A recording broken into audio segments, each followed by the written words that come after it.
Hello and welcome to LSAT Logic Applied. I'm your host, Andrew Leahy, an assistant teaching professor of law at Drexel Klein School of Law.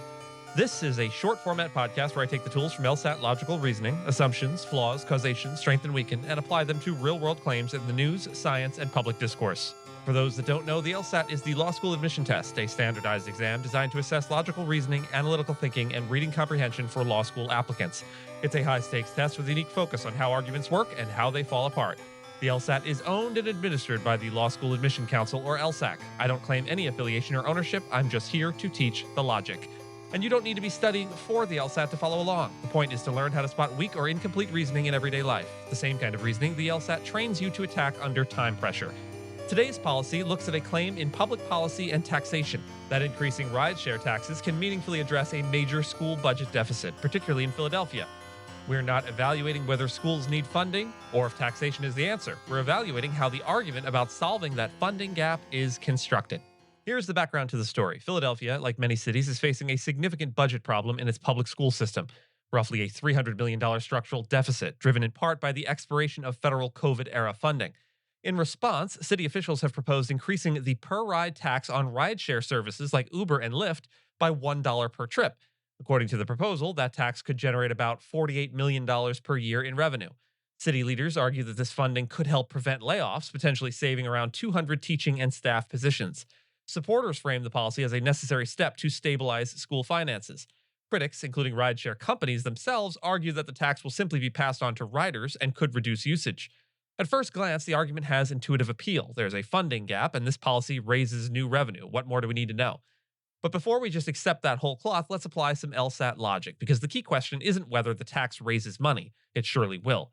The key question is whether it actually solves the problem it is supposed to address. The structure of the argument looks something like this. Philadelphia schools face a large budget deficit.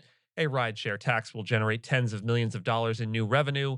Therefore, the tax will help solve the school funding crisis and prevent major cuts. That seems straightforward enough. If you add revenue, you reduce the deficit. But on the LSAT, this is where we slow down, because the argument depends on several assumptions that are not necessarily fully established. First, magnitude and sufficiency. Let's start with scale. The deficit is about $300 million. The proposed tax raises about $48 million. That's meaningful, but it's only a fraction of the total shortfall. On the LSAT, this raises a classic issue, a partial solution being treated as if it meaningfully resolves the problem. Helping is not the same as solving. Reducing layoffs is not the same as eliminating the structural deficit. Next, consider how the revenue estimate is actually generated. The projection assumes that rideshare activity remains relatively stable. That is, that people will continue taking roughly the same number of trips even after prices increase. But that may not hold. If prices rise, demand could fall. If demand falls, revenue may be lower than expected. On the LSAT, this is a hidden assumption about behavior, namely that consumers won't change their habits in response to the tax. There's also a disagreement about who actually bears the cost. City officials suggest that rideshare companies could absorb the tax.